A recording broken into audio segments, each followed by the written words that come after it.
From Meridian to the Gulf Coast, this is WDAM-TV 7, Laurel, Hattiesburg.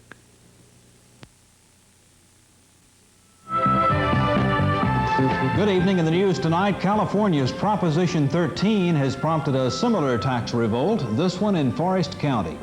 Some severe thunderstorms reported in this area of Mississippi, but the next couple of days should be fair. And there's plenty of baseball tonight, including the very real possibility that Rod Carew may be traded. From the WDAM Television News Center, this is News 7 at 6. Bob Ford with the news, Regal Napier on sports, and the weather with Jim Gibbon. The first segment of News 7 is brought to you by First Magnolia Federal Savings and Loan, Mississippi's family financial center. The passage of Proposition 13 in California is prompting tax revolts all over the country.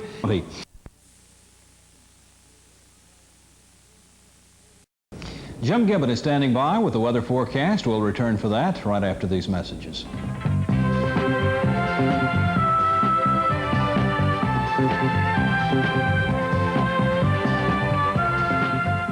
Thunderstorms over the United States, particularly the eastern U.S., and there are some rather heavy ones here in Mississippi.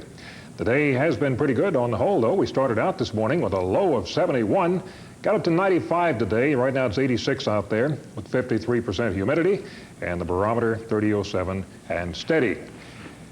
There was a weak cold front, you'll remember, this time yesterday down near the coast. That has died out, but there's another weak cold front moving into the northwest corner of Mississippi, and this will pass through tonight. In the meantime, some places could get up to a half-inch of rain, but if we make it through tonight, fair skies for the next couple of days and little or no rain for the rest of the week. So things are sounding good.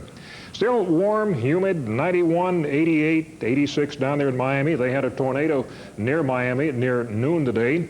75 degrees up there in New York City and 73 in Chicago. And a tornado was reported near Mansfield, Ohio, also today around noon.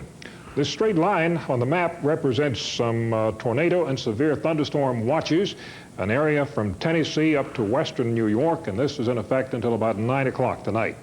It was cool in Marquette, Michigan at 1 o'clock today, 43 degrees there compared to Gila Bend, Arizona, which was sweltering under 105 degrees, but at least it's dry out there so it's more bearable. And in the Pacific Northwest, some more rain in advance of another frontal system. At 5 o'clock here at Channel 7, our temperature was 84 degrees.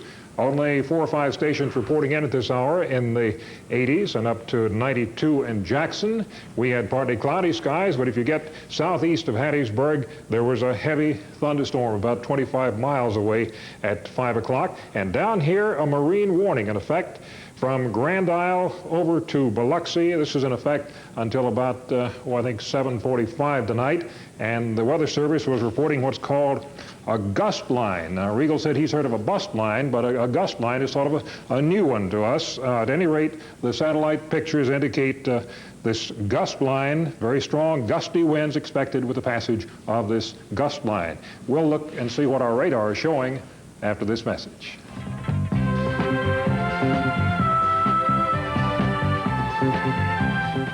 And our radar picture, or our satellite picture from this morning, shows that frontal system coming down into Arkansas, and this was spawning some unusual early morning thunder showers for the northern part of Mississippi. You can see the remains of that old front down there along the coast and over through Florida into the Atlantic.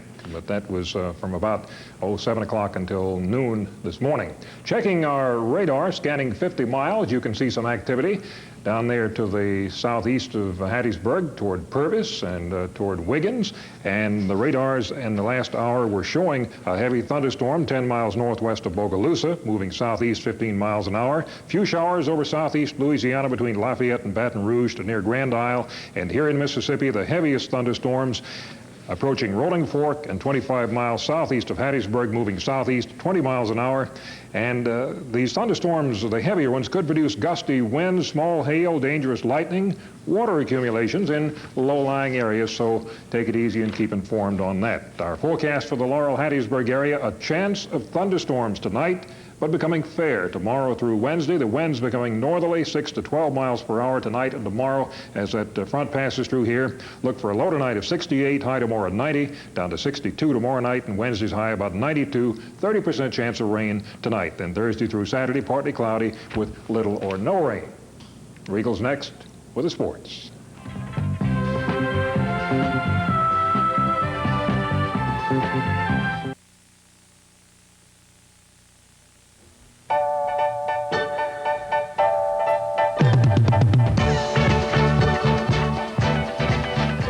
Welcome to the show.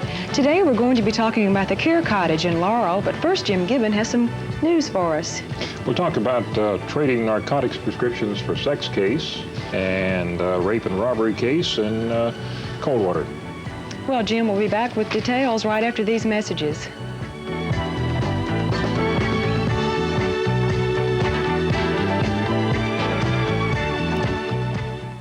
An attorney for a Yazoo City physician plans to appeal action by the State Board of Health suspending the doctor's license.